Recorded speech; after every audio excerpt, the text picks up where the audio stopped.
they developed their own Tula Aero engine.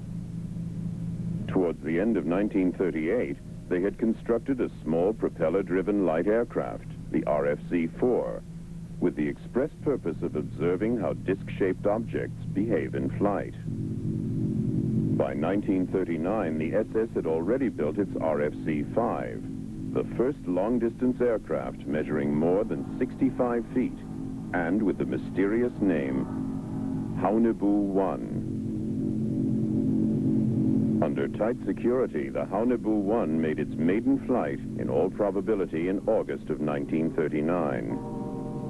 Documents show that by 1941, the British had already found out about these top-secret SS experiments. In contrast to the simple Friel prototype, the Haunebu was a complicated proposition. However, because of the form of its power unit, it offered considerably more storage pods. A sort of compromise was achieved with experimental flying saucers like the RFC-7.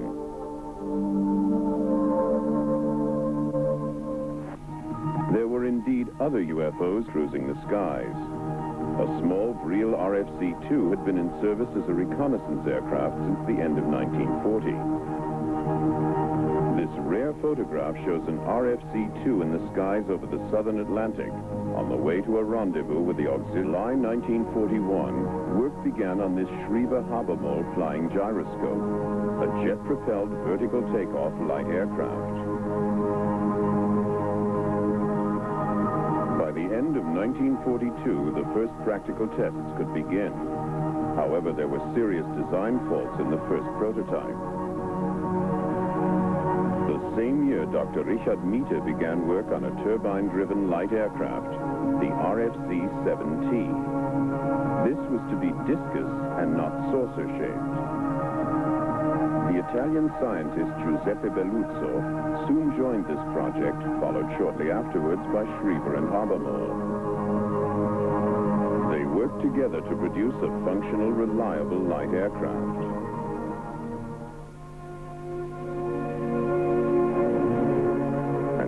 On the 17th of April, 1945, Richard Miete was able to report to Adolf Hitler, "Today, under my direction, and in the presence of 3 Luftwaffe officers, the V-7 was tested in the skies above the Baltic.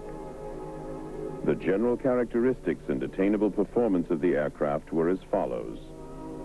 The V-7 was a supersonic helicopter fitted with 12 BMW O-28 turbo aggregate engines. During the first test flight, it reached an altitude of 78,000 feet, and on the second, rose to 80,000 feet. The Allies described the various German flashing flying aircraft that they saw as Foo Fighters, fireballs. The German name for the typical Foo Fighter, however, was Fliegende Schildkröte, flying tortoise, because of its resemblance to the tortoise shell on the ground. It had been developed by a specialist technical unit of the SS in the Vienna suburb of Wiener Neustadt. A single-seater with an overall length of 36 feet. In other words, the dimensions of a fighter aircraft, which was what the Friel was intended to be. This also holds true for the armaments. 3 30mm caliber Mk108s and 2 MG17s. While the Vril 1 was being developed and constructed, significant strides must have been made in the attempts to make transmedial contact. There were definite plans already at hand for the construction of a much larger aircraft, the Vril 7. In comparison to Vril technology, the Miete-Belluzzo and Schreiber-Habermas projects were really still quite conventional. To the development of the commonly recognized spacecraft known as the Balanzo, the Schreiber, the Messe systems. The first, the second, and the third prototypes of which we see here represent the most commonly seen and observed spacecraft worldwide since 1947.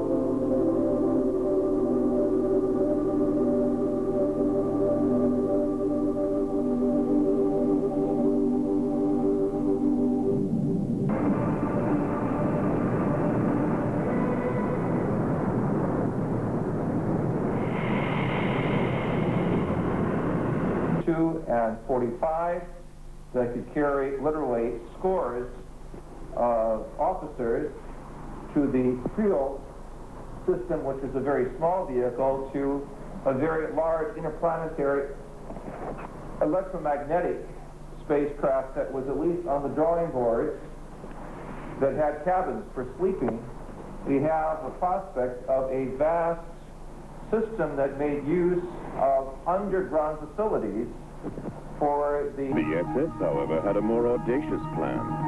There were, at least on paper, plans for a giant Haunebu spaceship with a diameter of over 400 feet.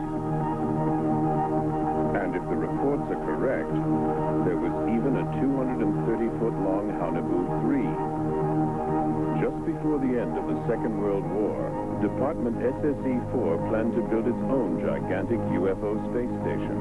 It was to have been assembled in the old Zeppelin. With such a vast category of different space systems of flight and navigation, how does this system of a global science, that is to say, that gives German experts the ability to make expeditions to... is believed to have taken place between Hitler and Himmler.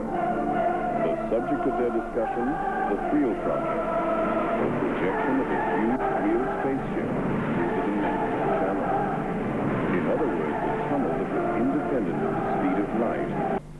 Of the scientific industry in the 20th century. Clearly, it was the place where some of the best scientific minds were assembled in the world.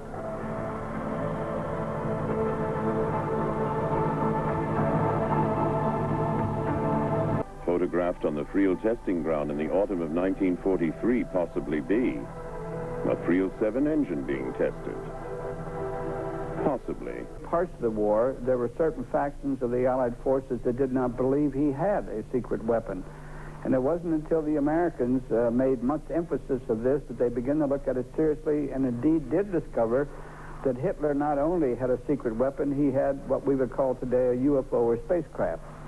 He had one already off of the drawing board and flying, and it was capable of 1,200 miles an hour and 500 miles an hour, which was double the original.